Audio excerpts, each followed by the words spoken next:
Menimcha do'stlar, bu yigitchani jahon chempionatida ko'rishni barchamiz istaymiz. Bu yigit Fransiya Liga 1ni shunchaki yondirmoqda. Demak, gaplashamiz Endrik haqida.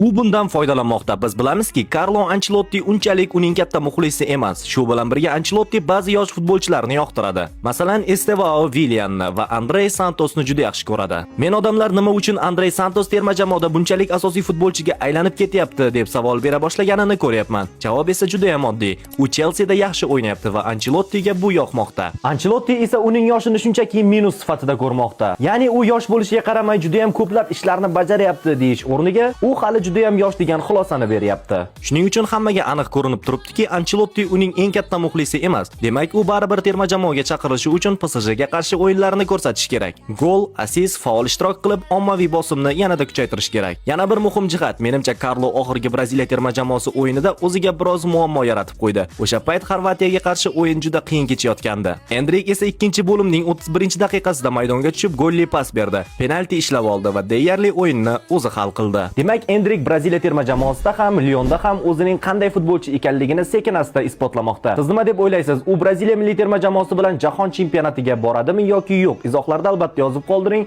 Obuna bo'ling demayman. Agar sizga mana shunday kontentlar manzur keladigan bo'lsa, tanlov aynan o'zingizda.